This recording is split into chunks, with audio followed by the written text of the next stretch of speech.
Hey, pick 'em pop, big gun Brian Petrie, giving out the lot. One is mortal, you know it won't miss. Going and take a shot, dog lock, that's the underdog. Yeah, they in the hunt, send them home, that's KO or submission. Yeah, somebody done, slime ball, yeah, that's the parlay. We gon' make it known, pick 'em pop from MMA takes. Yeah, let's get it going. Yeah. Woo!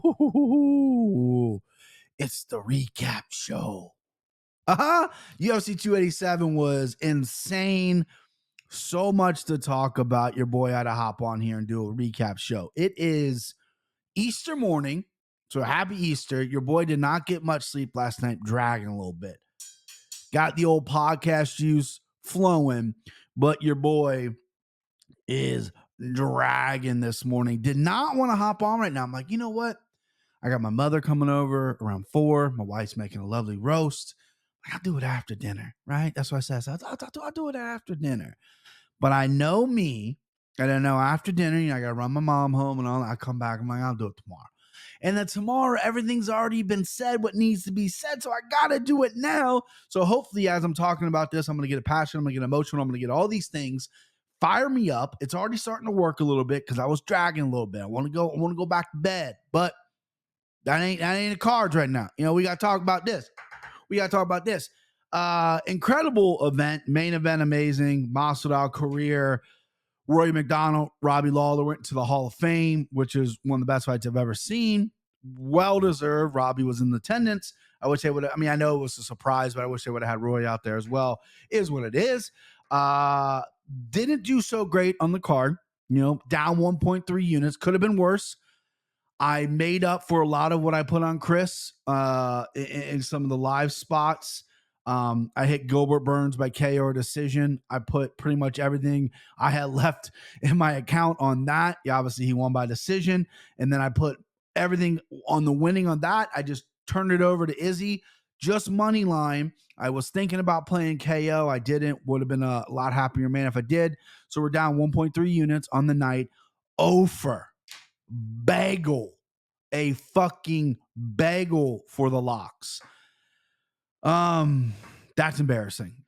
My mortal lock, Carl Williams, got pulled out. Chase Sherman, something happened to him. He got out. So my mortal lock had to switch to Rosas Jr.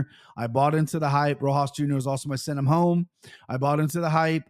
Probably one of the worst double locks I have ever did. I was kind of back against the wall. I made a new slime ball parlay. I placed the original slime ball, which didn't win anyway. Bahamundez, Williams, and Yanez. Bahama, Williams, and Yanez. Yeah, okay. Bahamundez, Williams, and Yanez. Williams got pulled, so it was a two-legger. People were like, yo, BP, are we re-upping? We doing something else? I was like, nah, I already placed a bet. But you know what? Throw Raul Jr. in there. You get plus 196, a little bit better for your money because he wasn't as high as Williams. That fell in the face. Yanez lost the slime ball, 2-6 on the year. Pathetic. 0-3 on my locks. Pathetic.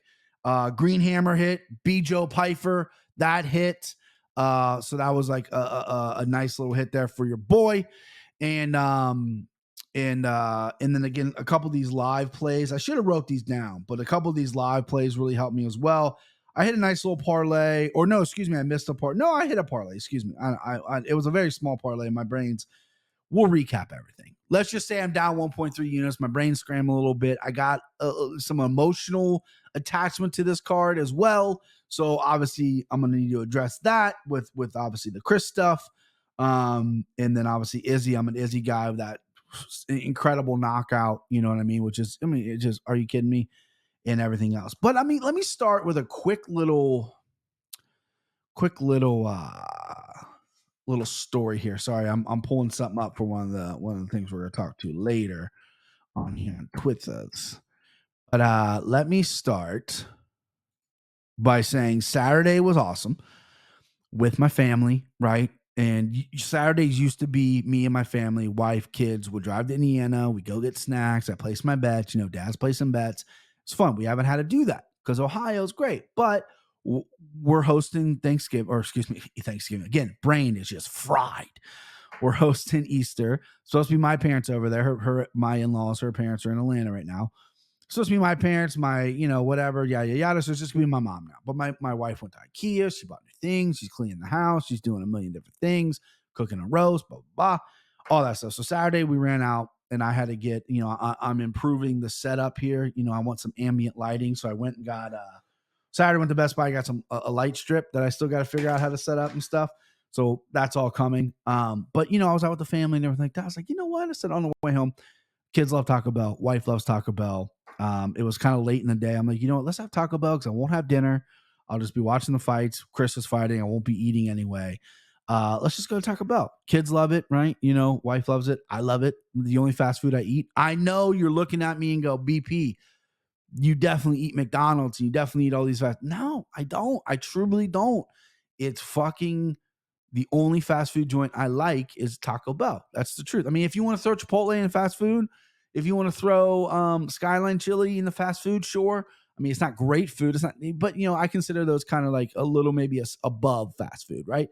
Anyway, my genius brain goes, you know what? We're coming home. I had to go to the east side to get this light strip. It's the only fucking Best Buy out there that has it. And I promise I'm going to get to all the fights. I just need to get this off because it's been weighing on me because I feel like I might have messed up as a human being. Anyway, we're going out to the east side, coming home. And when you come home, you come through this little town. It's called Queensgate, right? It's right downtown Cincinnati, but it's not like the city. It's like right before you get to the city, right? It's where I work at, essentially. My work's right down the street, and I know there's a Taco Bell there. And a guy I work with loves that Taco Bell. I go, let's hit this Taco Bell up because my thinking is let's hit this one up and we'll go home. Because if we go to the one by us, we have to pass our house. You see what I'm saying? Whatever. And Queensgate isn't the best part of town, whatever. So I pull up, did this Taco Bell. And usually the kids like to go in and they like to see the menu and all that stuff. But I was like, let's just do the drive-thru. So we go up and again, I'm in a good mood, by the way. Maybe I'm a little anxious for the Chris stuff, whatever. I'm trying to speed the storylines. I know you guys want to talk about fights, but I'm a little anxious about the Chris stuff, whatever. This is probably like 2-3 in the afternoon. It's not even that close to the fights right now. So anyway, pull up. Guy goes, yeah, well, can I help you? Something like that, right? Kind of not starting off to a right foot. I go, yeah. And I ordered 2 cheesy gordita crunches, 1 without the spicy ranch or whatever the fuck comes on it, right? 1 for the wife, 1 for me. I don't like that spice. I'm a plain guy. I'm sorry, I am. Didn't like the spicy ranch. This broke this guy's brain. He said, wait, what? Wait, and he's punching it in, right? And I'm taking my time. I know I'm a fast talker. That's not all. That was order number 1, right? We still got, it's Taco Bell. You order the whole fucking menu, basically, right? So he's struggling with that. I'm giving him much time. He goes, all right, is that it? Okay. And I was like, no, I got more. And I started, and I'm going very slow with my next stuff because he struggled. It broke his brain that we're getting 1 with one way, 1 without the other way. So I start going, hard taco. I start going, black bean chalupa, right? And, and every time I say something, he was so aggravated that I was going slow, right? He's like, yeah, next, right? And it's just pissing me off a little bit, starting to get to me a little bit. And then, so I get through the food orders and I get to the drinks, right? And I rattle off the drinks fast. This guy's getting mad at me because I'm going too slow. So now we got 3 drinks, large Mountain Dew, large Dr. Pepper, and the kids are going to split a Sprite, Starry, whatever the fuck it's called now, right? So I go, yeah, large Mountain Dew, large Dr. Pepper, and a medium. Whoa, bruh. Hey, bruh, slow down, bruh. I ain't getting none of that, bruh. And I'm like, and in the way he said it, and the way he talked to me, I just said, you know what? Fuck you. I don't want this bullshit food anyway.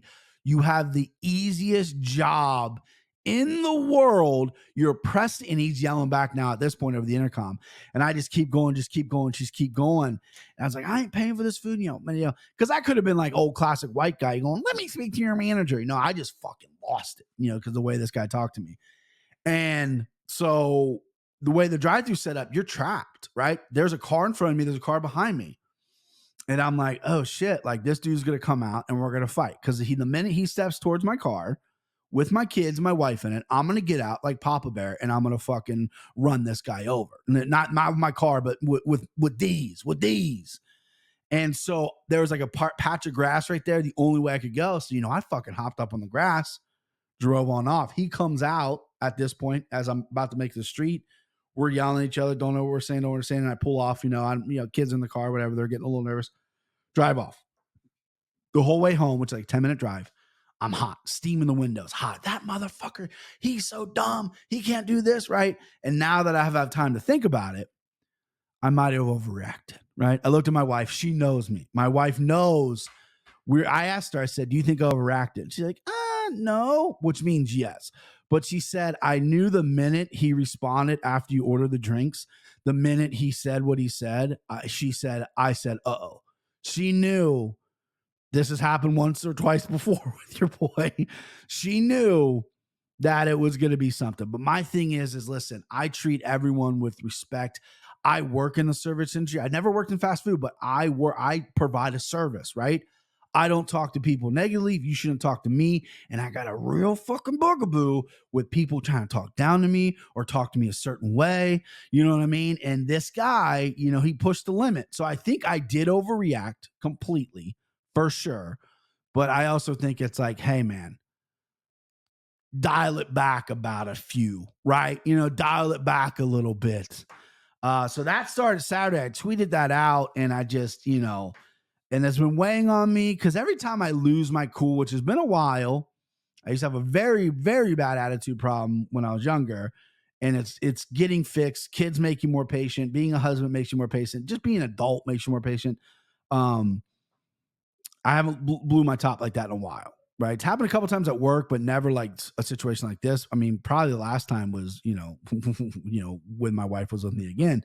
But yeah, I got a pit in my stomach where I'm like, yeah, I could handle that better. You know what I mean? Could handle that better a little bit. But then again, I feel like if you put me in that situation again today and he spoke to me that way, different person, different situation, I think I'm reacting the same. I think I'm just wired that way. I got to rewire my wires, but right now that's just the way your boy's built. All right, let's get to the fights. UFC 287, did the betting recap. Your boy's down on the night. And listen, I need to do some things. I'm having a bad year, first and foremost. But let's get to the fights, and I'll do my dilemma at the end. Sam Hughes versus Jacqueline Amorim. Amorim looked good in the first round, then gas. Typical Sam Hughes fight. Drops the first, wins the next two. Cardio for days. Tough as they come. Nice little underdog there. I picked Sam Hughes in our little pick'em with Christian and I, but I did not bet her. I stayed away from this fight. Speaking of the pick'em, Christian is now the champion. Congrats to Christian. I haven't won that thing in fucking years.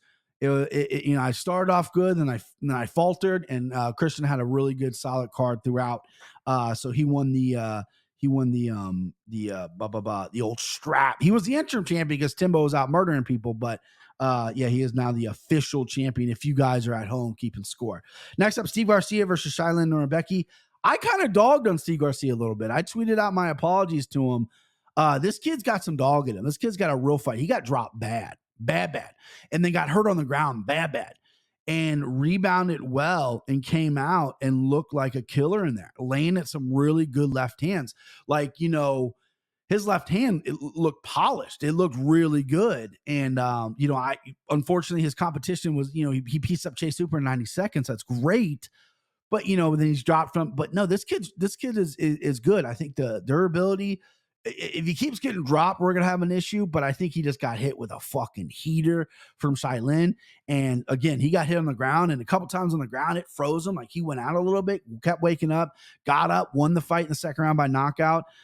Great performance by him. Dog money. Christian him as a dog. The only one to pick him as a dog. Missed on that one. Did not bet that fight myself. I was going to do a same game parlay, but I just didn't have a good read on it.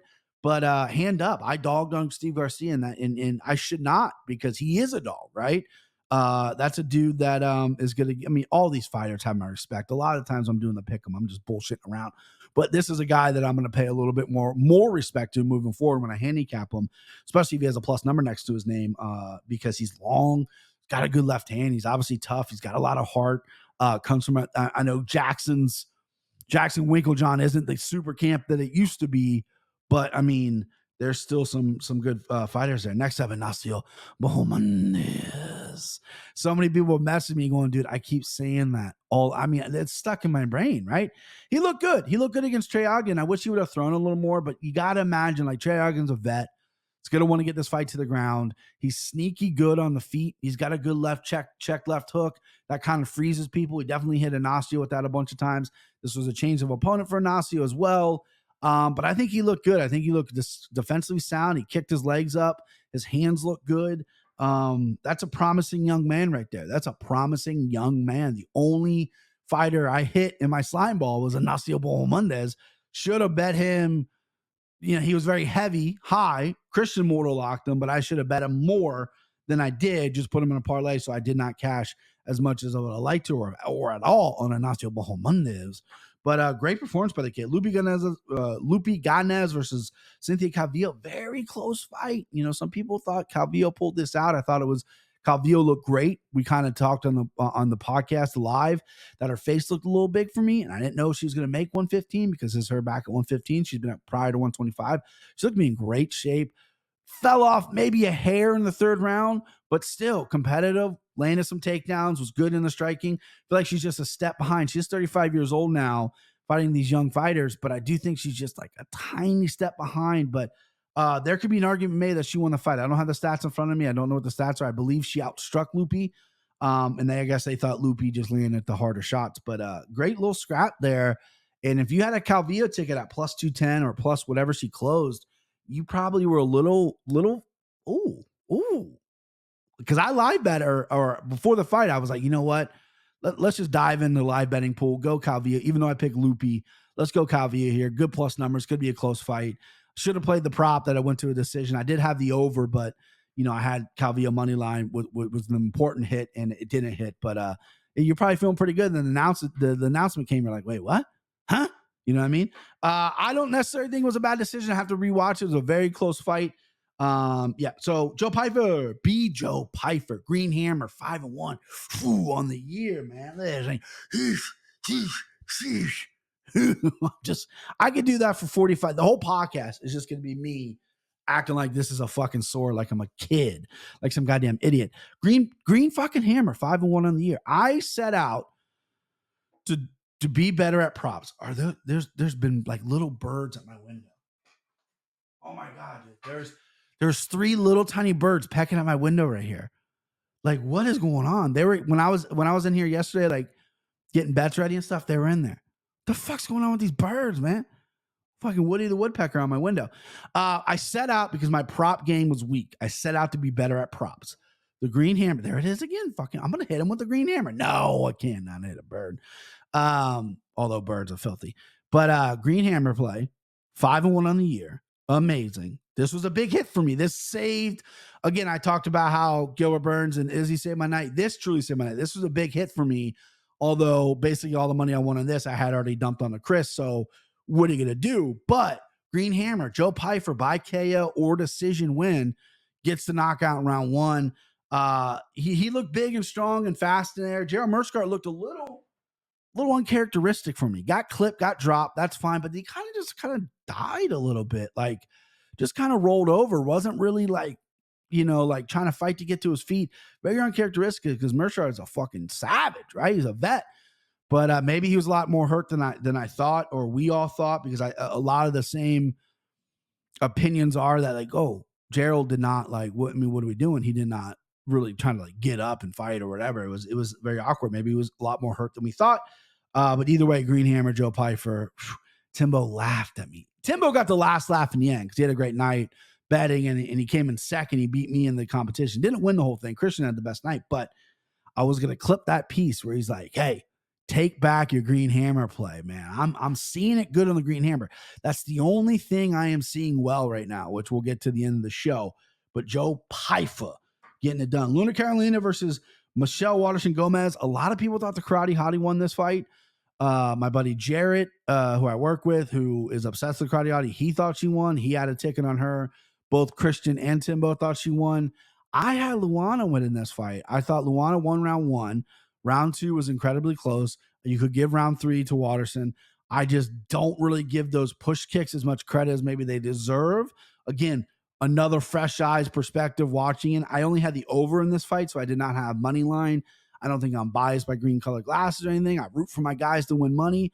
I just thought Luana landed the more cleaner strikes and dictated this fight, as opposed to Watterson, who used some push kicks and you knocked it out balance a couple times, knocked her down with some push kicks.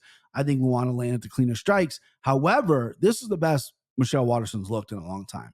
Luana, I know, isn't Marina Rodriguez and isn't these high level girls, but Michelle looked great, in shape, no cardio issues. She's tough. She's tougher than you can give her credit for. You know, the karate hottie's her nickname. She's got a chin on her. She can take it. She's been in the wars, and she looked good, and she looked very active with her stand-up, which is what I want to see for a while. It looked like for a while she had so hard with the range that she's resulted to being a grappler, which isn't really her forte. It's the striking. I mean, that's what the karate hottie, that's what we all fucking know her as.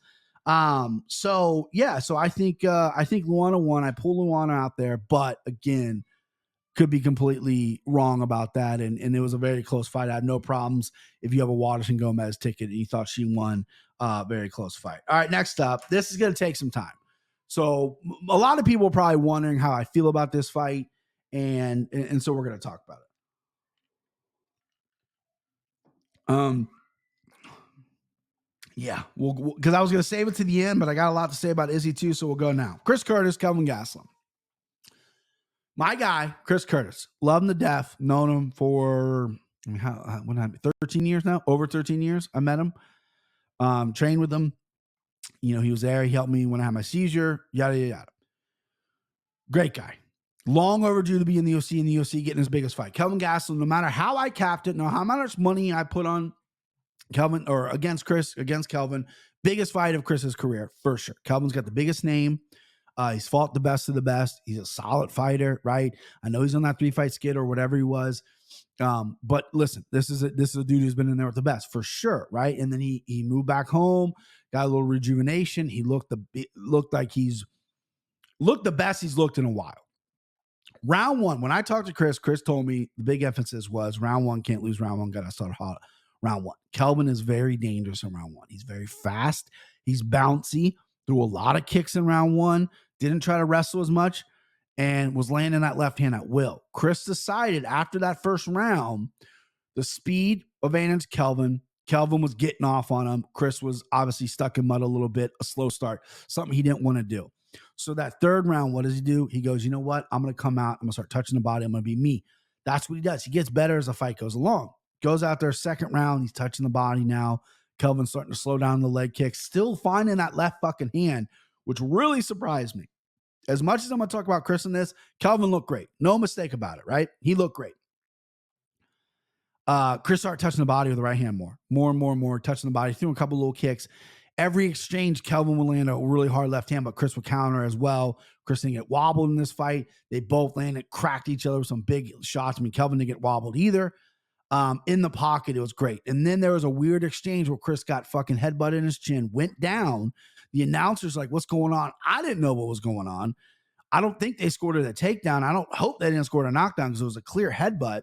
And Chris was kind of on the ground, and I think he was kind of getting his wits about it. I'm like, wait, how did I get here? What's going on? Kelvin's punching him. Chris worked to his feet and then matched him striking that round. Now, Chris tweeted out the stats, right? Now, listen, they didn't credit Kelvin with the takedown, which is good. Stats do not tell the whole story. I do realize that, right? Stats aren't everything. Kelvin Gastelum over 3 on his takedowns. Chris is still 100% takedown defense in the UFC. Kelvin got a minute control time, I'm assuming against the cage, like for the total fight. Kelvin hit 15 leg kicks to Chris's 5. Kelvin, a lot of those in the first round. I'm not sure why Kelvin stopped. Body, Chris hit 29 out of 32 to Kelvin's 1. Head, Chris hit 64 of 172. Kelvin hit 69 of 173. So Kelvin edged him in the headshots. But again, Chris almost, 29 times them on the body. Significant strikes, Chris 98, Kelvin 86. In total strikes, 112 out of 124 for Chris, 88 out of 200 for Kelvin. So if you're looking at the stats, you're thinking, how did Chris not win, right?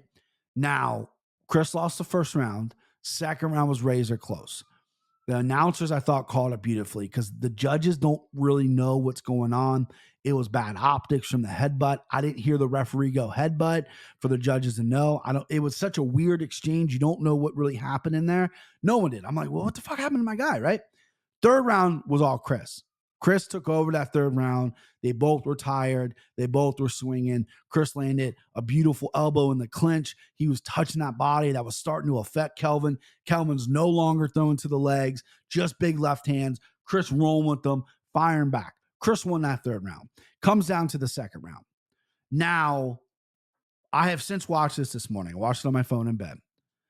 And it's going to be so hard coming for a guy like me who is friends with Chris, who had only three, I didn't do 10, almost did 5, like a total of 5, but 3 units on Chris this week. Because the number was so nice. Like I got him at 3 different ways. Everyone's not going to be like, oh, BP is going to be unbiased here, right? BP, of course you think your guy's going to win. But I rewatched it today. I can understand, and this is me being completely honest, I can understand the judges seeing how round 2 could be for Kelvin because of the weird optics or what. I keep saying the word optics, but what we saw with the headbutt, he went down, whatever, got back up. We didn't know what that was. That was kind of weird. Kelvin was definitely in control at that point, so that's all we can judge it on. But if you watch the first half to after that round, the way Chris rebounds and Chris starts touching that body and touching the head, and they evened 30-30 significant strikes in round 2, dead even round. They're going to lean Gastelum because of the weird headbutt thing, which is crazy, right? But I rewatched it. I can see a world. In my world, I gave it to Chris. Again, by CSI. Third round, all Chris. So for the judge that scored at 30-27, I want his name, I want his home address, and I want to have a little talk with him. And if the talk doesn't go well, I'm like, that son of a bitch. No, I'm just kidding. I'm just kidding. That's not a real threat. That's not a real threat. Okay. That's not legally binding. Listen, incredible close fight. I can't be super upset. I wanted my guy to get the nod. Chris thought he won. You look at the stats, Chris might think he won. They won fight of the night. He's getting paid, which is what really matters. But I know how seriously Chris takes this. I know how big of an opportunity this was for him. I know his mindset going into this fight. And he feels like he failed. He feels like he's the best in the world and he didn't get to prove it. And now he's like, well, where do I go from here? He's having some really hard time with this loss. But hopefully, in the heat of the moment last night to now, he's rewatching it. He's seeing the comments and we're seeing, okay, I went with the guy who looked career best, or maybe not career best, but looked better than he has in a long time. And he's an elite guy at 185. I just went with him for 3 rounds and arguably could have won and maybe would have won if it wasn't for a headbutt. That was no one's fault, right? It wasn't intentional. So I think you have some solace in that. I think you can really sit there and think, oh, that's good. And then for all the people coming at me going, oh, can you admit that it was an emotional bet? I don't bet emotional pre-flop. I bet emotional live. I think everyone does, right? You want to get that one back. You want to, I bet on fights all the time. I shouldn't bet live. But that was a pre-fight read because I watched Kelvin Gastelum footage, every single fight he's ever had in the UFC, and I go, my guy's better. That's why I'm doing 5 units. My guy's better. I can support a friend without putting 5 fucking shekels on him. I can support a friend by not going all in with my own real money, not fake money on the Anakin Florian, but real money. I can do all that without doing that. This is what I generally felt as a capper I thought was going to happen. So there was no emotion involved, right? There was emotion when I watched the fight. Pre-fight, I was nervous. Had to take a dump before the fight even started because my stomach was killing me so bad. But it was not an emotional bet at all, right? That was 100% how I felt the fight was going to go. And I thought Chris would be better in the stand-up. And I thought Chris was to an extent. Round 1 was all Kelvin. Round 2, dead even with a weird headbutt. Round 3, in my opinion, that was all Chris. And Chris outstruck him. Stats don't lie, babe. So again, I'm not going to sit here because it doesn't seem genuine. I can sit here and tell you this is how I truly feel, blah, blah, blah. Not biased aside. People out there go, you've sucked Chris's dick so long. There's no way you're going to actually be unbiased when this decision, it was a close fight, your guy lost, right? There's no way you're going to be unbiased. I understand that. Coming from me, no one's going to believe it. But I'm just telling you, truthfully, I sit in front of this microphone, I sit in front of this camera, and I'm the most honest and genuine person I can be. There's nothing fake. There's nothing holding back. I let you know. And this is how I truly, truly feel. As of Sunday, not even 24 hours. I've only watched the fight twice, right? Regardless, you'll never hear me say robbery. You'll never hear me banging on Chris's drum going, Chris got screwed in that fight. It was a very, very competitive, close, best fight of the night, which is amazing, right? So that's it. That's all I'm going to say about that. I love Chris as my guy. He's clearly UFC level. He can deliver those kind of fights all the time. Takedown offense on point. Kelvin tried a handful of times. Really, he got recorded for 3. I think there was a little bit more in there during the clinch. Chris shoved off as well. Kelvin does have some pretty good takedowns. And I thought since going to Arizona, that's what he's going to do. But Kelvin looked good. He looked lean. He looked light. He looked fast. And he was. Again, I keep talking about Chris. Kelvin looked great, right? So amazing fight.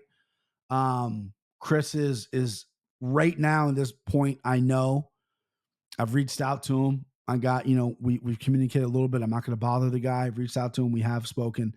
But it's a tough loss for him. Right. And he's dealing with it emotionally, mentally, and hopefully he doesn't make any rash decisions, because this is where he deserves to be. This is where he belongs to be. And I know he started off this whole journey of being the best in the world. I'm the best in the world. He got overlooked for so long. And now he's in the show and he feels like he fell short of being the best in the world. But if you fell short, you fell short by a couple inches, bro.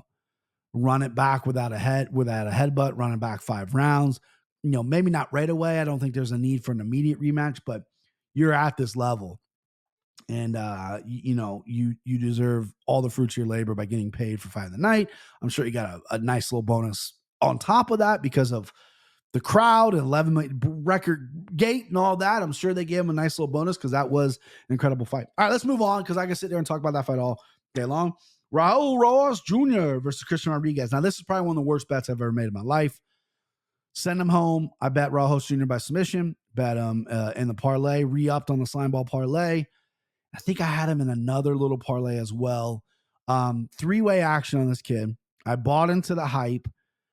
And I even said on the Anakin Florian, I think I even said on my own show too, that I'm going to fade this kid. I just don't think it's Christian Rodriguez.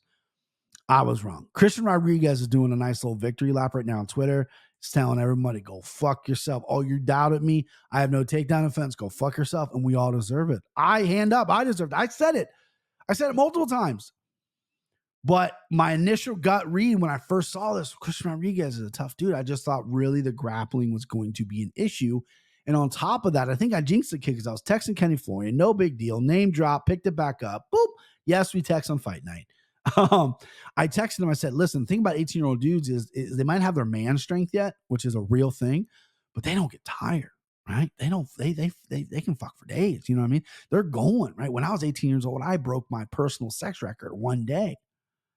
Before I finish, if you're listening or watching, type in the comments your personal sex record one day. How many times did you have sex in one day?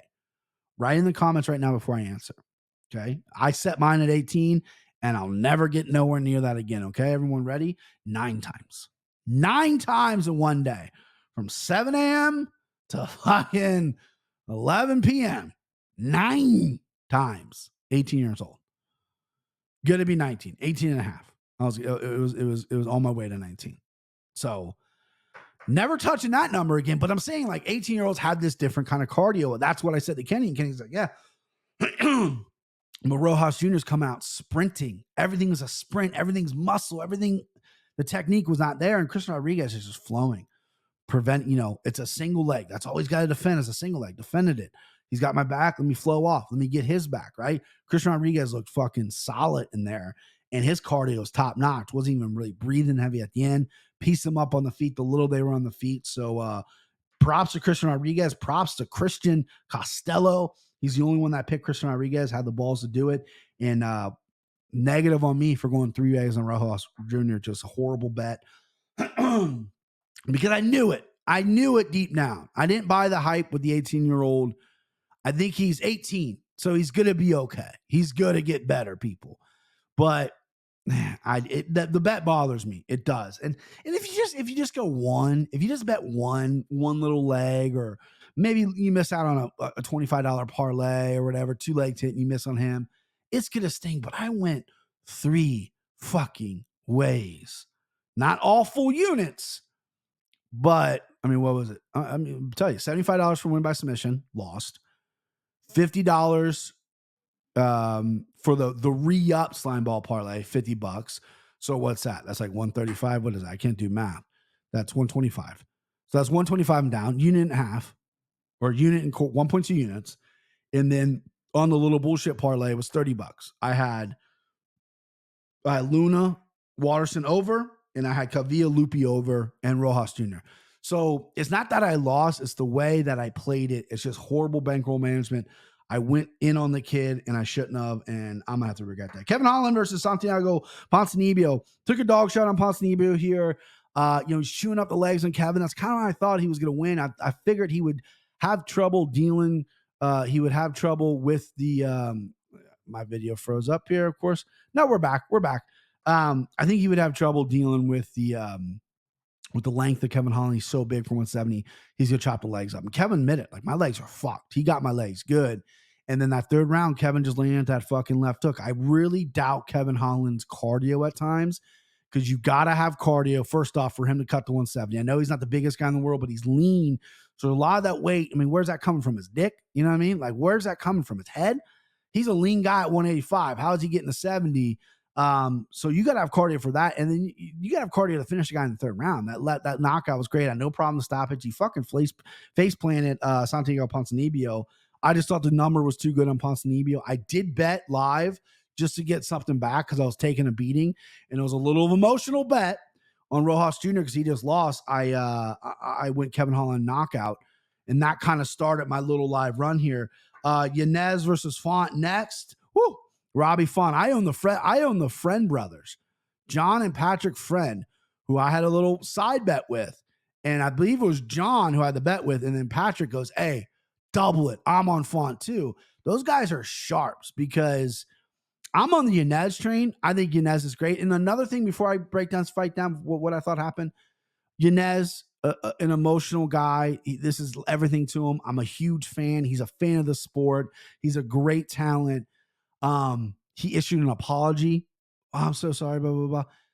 You don't need to do that. I understand that you're going to apologize to your coaches. You're going to apologize to, you feel like you let people down. I'm not one of those assholes like, oh, you costed me a parlay or whatever the fuck these idiots say, like, oh, you owed me money because I lost, whatever these fucking jabronis, idiots say to these fighters that bothers the shit out of me, right?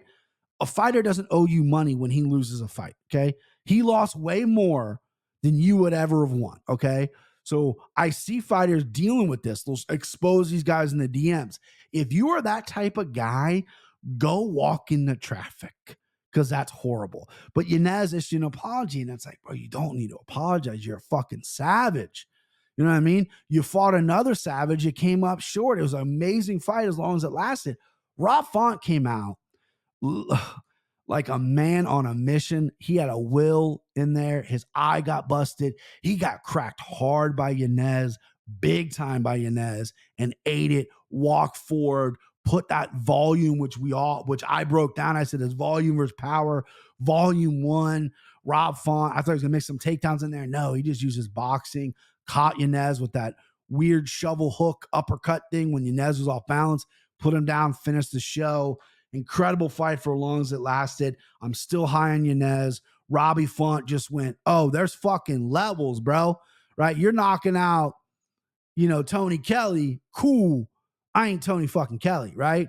And I want to say it's a bad read on my part, but I truly believe in Yanez that I would take Yanez every time. Robbie Font just really showed up and looked good. That was great dog money. Maybe not every single person, but there were so many people that I respect that was on Font that read it perfectly and I didn't. right? I completely missed it. I didn't see a world where Rob Font would win this fight. I thought Yanez could win by knockout, but that wasn't a real. And I was putting my eggs in that basket. I thought he's boxing up Rob Font. I thought Rob Font was a little cooked. Thought Rob Font might have been a little chinny, and he wasn't, because he took some right fucking hands by Yanez. Right, and it was such a good classic fight. I got to rewatch that one again. But mad respect to Rob Font. Yanez, you don't need to apologize to anything, brother. You're good to be back, better than ever. You're a savage. And shout out one of the guys who I consider the best in this field. I don't know him personally. We do follow each other on Twitter, but Cody Safdie from Dogger Pass Podcast. He said something that almost made me flip, right? Because he is the best and he's sharp as fuck. He said, Yanez has power when he's fighting Tony Kelly, when he's fighting, these lower level guys. He's got the power. But Rob Font, even though he's been dropped, he's never been knocked out. Is that power the same with a guy like Rob Font? And he was dead on, because it wasn't, because Rob Font ate those like Tic Tacs. He got his eye fucked up, sure. Rob Font doesn't wear a punch very well, but he ate those hard shots from Yanez like Tic Tacs. So shout out Cody Safdie, shout out Dogger Pass Podcast. Great read on his point. And great read of all people taking Font. Timbo had Font, dog locked them up. That's a great read right there. Again, I miss it. And this is one where I'm not super upset that I missed the dog, because I know me and I know how I feel about Yanez. And I think the kid is special, that if they run it back or if they do it again, I'm probably going to take Yanez again. That's how stupid maybe I am. But I do respect Rob Font, no doubt. Again, it's one of those things where, like, I know in a different world, like Rosas Jr., that might have been an emotional bet. Maybe I wouldn't do that again. But I think I would fucking do Yanez again. All right, co-main event, Masvidal versus Gilbert Burns. Masvidal swung song. Listen, I've been a Masvidal fan since the backyard days, since the Bodog days. I wanted him in the UFC forever. He's fought everyone outside the UFC in Strikeforce. He fought Paul Daly in the UK at 170, which is a great fight, which I thought he got robbed on. Yeah, I mean, this guy is 20 years in the game, right? And his post-fight interview is very good. He said, some people lose a 3-point shot, some quarterbacks lose the rifle, and I don't feel the same in here. And he hasn't looked the same. I took him thinking he was going to be the same, but he doesn't have the same pop on his punches. His combinations just aren't there. They're not speedy. His takedown defense is labored. I mean, if you watch him against Damian Maia, right, how hard he scrambled in those positions, and he lost that fight to Maia, but Maia just backpacked him and wrestled him the whole time. But if you look at some of those scrambles early on, like that's a different guy than what we're seeing now. What we're seeing now is a guy making mistakes in the wrestling while training with high level wrestlers. It just, I just don't think it's there anymore. You know what I mean? And I kind of read that on the night. I did get a nice little tip. I'm not going to expose anything. I got a nice little text message, and I loaded up on Burns. I put the entire bankroll on Burns to win by KO decision, and then that helped me fucking slice into the damage, slice into the debt a little bit. And then obviously I doubled that up with Izzy. We're not really doubled it up, but put all that on Izzy at minus 140. But yeah, I mean, listen, Gilbert Burns definitely, he said, I'm not fighting anybody besides the title. I would love to see a Bilal Gilbert Burns fight. Bilal should fight Usman, and I think Bilal's next. Gilbert Burns thinks he's next. There's a log jam at 170. The only person who shouldn't be next is Colby. Fuck all you. No, I'm not going to say that. I'm not going to be. No, Colby shouldn't be next, right? That's just point blank, period, right? I think Gilbert would fight Colby, and I definitely know Bilal will. Bilal wore a shirt with Colby's face all fucked up on it this weekend. So I know they would both take Colby's fight. But 170 is kind of a logjam right now with some studs, and guys aren't willing to take fights unless it's for the title. But Gilbert Burns, I think, since the Usman fight, has definitely earned it. Even with the loss of Chimaev that no one wants to fight, I still think he earned it. Props to Masvidal having a hell of a career. I'm sure he's going to have a hell of a career outside this. Made a ton of money. He's got his boxing. He's got other things in the works as well. So, I just hope, he's been a fighter for so long, man. I just really hope, because he might step into game bred boxing at some point, right? He might step into bare knuckle, his roots in his 40s. And I just kind of don't want to see that. Kind of wish he would just become a businessman, put the fighting aside. Now I'm a businessman. I'm a promoter and I got all my other shit here, but fighting's done for me. You fought for 20 years. You got nothing to prove. BMF, right? You're the only one with that belt. You know what I mean? So I've always liked Masvidal, and good career. Now the main event. Woo!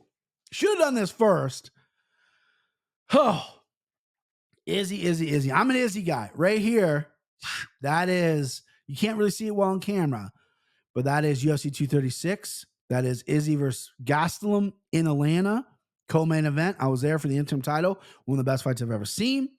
I'm an Izzy guy. Always have been. People tell me he's corny, he's this, he's that, oh, he's a homosexual, he's whatever. No. He's not any of those. He's banging more chicks than you could ever dream of. I guarantee it.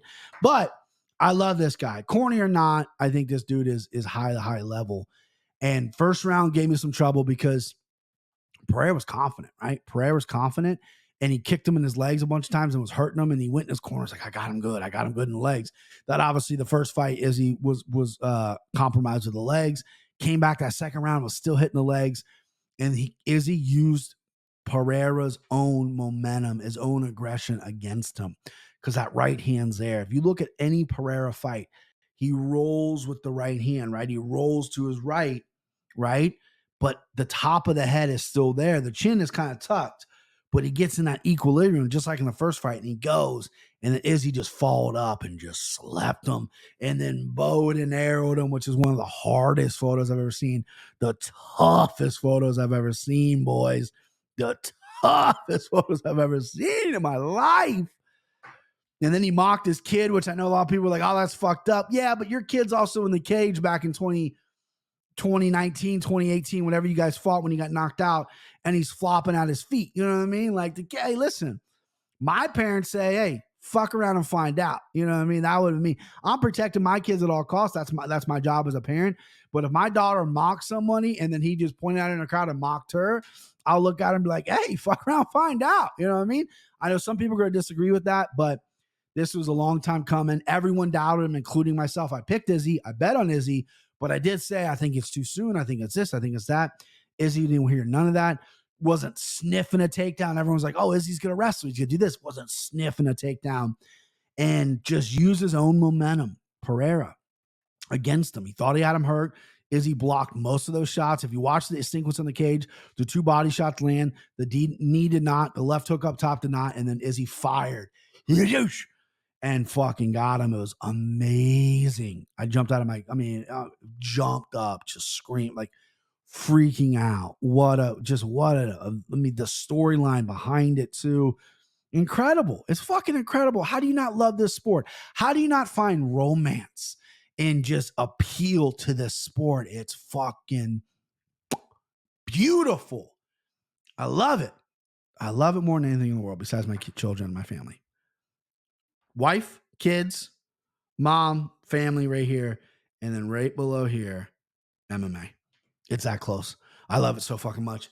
Woo! But Izzy looked great. Listen, he changed up a little thing. He got kicked a little bit, but he was walking forward. He was circling just like I thought he would. He wasn't backing straight up against the cage and kind of doing a do-si-do. He dipped back like the style bender, missed a couple of those kicks. He did get kicked one, and we thought maybe he might have got clipped, and Pereira pushed it on. He rebounded well, didn't freak out. You know, Pereira is just a tank and hit so goddamn hard that, you know, he weathered that little storm or whatever, and then he kept battling back, and it was such a smart game plan. And then I loved it. Put his back against the cage. Pereira's coming for him. Right, he couldn't cut off. Pereira cut him off. There's nowhere for him to go. Right, legs were getting kicked up, hit him to the body on that cage. Instead of Izzy going, you know what? Let me circle out. Let me keep distance. No, I'm gonna fucking fire here in the pocket. Right hand, what he hit him with last time in the first round. I know this was a second round KO. Hit him with the last time in the first round, buzzed him, but this time closed the show. Man, I love it. I love it. All right, that's it. That's the recap. Our 48 minutes, a little long. I want to end one thing. I got to address it. Listen, I'm on the Anakin Florian podcast. I make picks weekly whenever there's picks for them. I do my own podcast weekly. The support you guys show me is amazing. I love it. But your boy isn't having a good year. That's just the facts, right? I won last year against Kenny, and I'm getting a lot of chirps this year because I'm not doing so well, and I'm not doing so well here as well. My bankroll isn't as fat as I would like it to be. And I just want to say one thing. Keep them coming. You can chirp me all you want. I put my face in this camera. I am on my favorite podcast ever. Somehow they like me, and I'm on that show, and I'm giving picks. And if I'm wrong and roast me, right? This is what I do. This is how it's supposed to be. We all lose fights. We all win fights. Well, not everyone. Some people are really bad. But when I win a fight, your boy's going to be, salsing in your face. So when I lose, you can salsa in my face, right? Don't hold back. It's fine. We get it, right? My picks have not been great this year. And I got to mix some things up. I know it. You know it. Got to mix some things up with this new card. Max Holloway, Arnold Allen next weekend. Incredible main event. The card itself, haven't super dove deep into it because I was so obsessed with this one that I'm going to do that today, probably at Easter dinner. My mom's going to be talking to me like, Mom, seriously, I'm trying to cat fights here. But no, I'm excited for it. We got a nice little run here in April, but I'm going to turn around. It's still early, right? We got 8 months left of the year. So I got 8 months to really get going, but I got to get going. And I know that. I got to get fucking going here. My picks haven't been great. Slime ball, I'm dismal 2-5. Green Hammer's coming through. All right, listen, that's the show. Thank you for the recap. UFC 287 was magical. It was unbelievable. It would have been a highlight pay-per-view for me. Maybe one of my tops if Chris would have won that fight. But it is what it is. You can't win them all in life. And that's it. Brian Peach MMA on all social medias. Hit that fucking subscribe button, baby. That subscribe button is right below. Just hit subscribe. Okay? It's super easy. It's free. I ain't charging nothing. MMATakespodcast.com for merch. Haven't added something new in a while. I got an idea for a shirt that's coming up. I know I always say that, but maybe a Shekels shirt or something like that, whatever. A couple people ask me what Shekels is. It's just a funny term for money. Instead of saying money, dollar bills, whatever, couple shekels on it. You know what I mean? All right, that's it. That's the show. Oh, last thing before I go. It's always Chris Curtis, baby. War Action Man, baby. Woo!